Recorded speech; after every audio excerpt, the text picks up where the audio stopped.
I am Lamont at Large. Today I am in South Los Angeles. I am standing at 10411 South Vermont Avenue here in front of the Western Motel, which was formerly known as the Brookhaven Motel.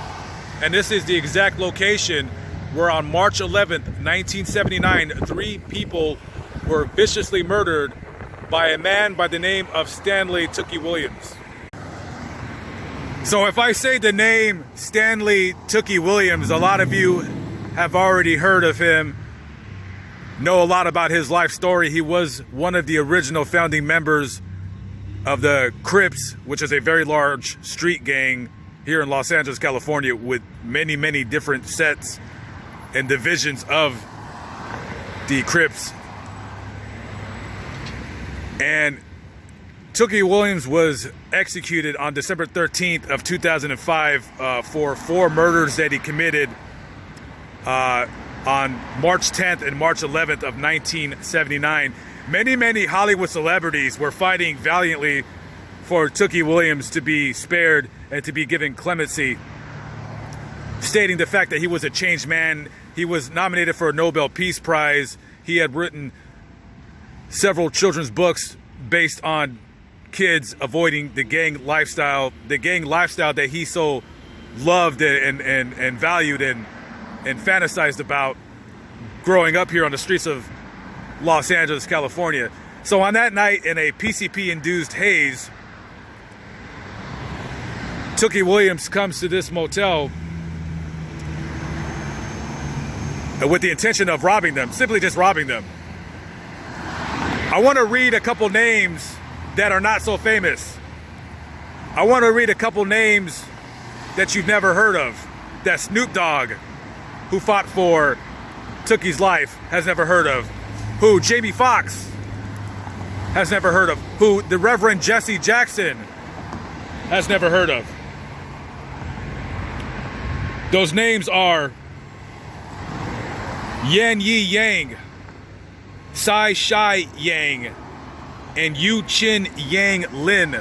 Those were the 3 people who were brutally murdered by Tookie Williams. And another man who was murdered a few hours before he got here, Albert Owens. So Tookie Williams comes here with a sawed-off shotgun, breaks open the door of the office here, which is, the office is right there, breaks in the door, and the Yangs were in their home sleeping. They owned the hotel, they owned the motel here, and they lived here and they worked here. He immediately screams at them to show him the safe where the money's at.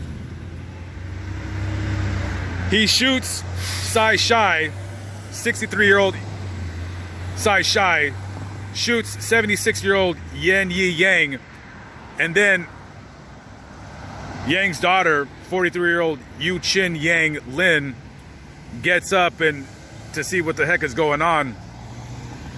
And Tookie Williams leveled a shotgun right in her face, pulled the trigger, and blew her head off. Blew her head off. So I'm sure you guys have never heard of the Yangs.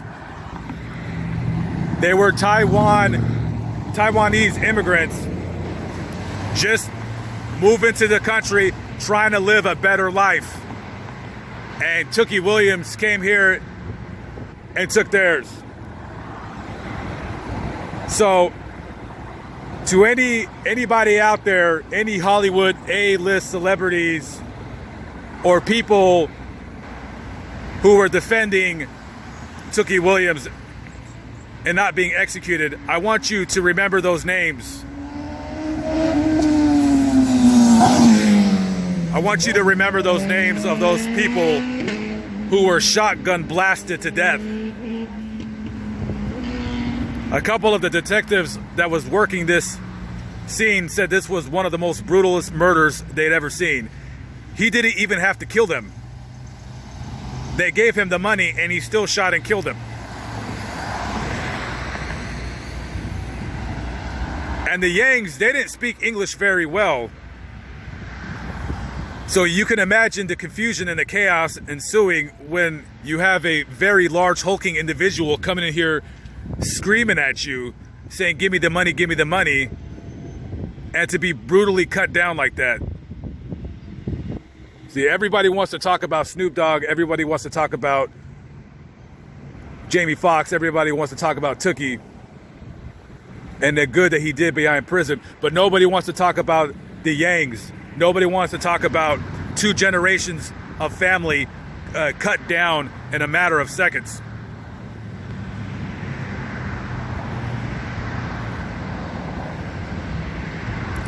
Never to be seen or spoken or heard from ever again. And, you know, Tookie, he'll have a legacy to live on. You know, he'll have interviews on YouTube you can watch all the time, but you'll never be able to listen to what the Yangs had to say about their own demise. That's all I wanted to show you guys. I'm Lamont at Large. Thank you for watching, guys. I appreciate it. Peace out.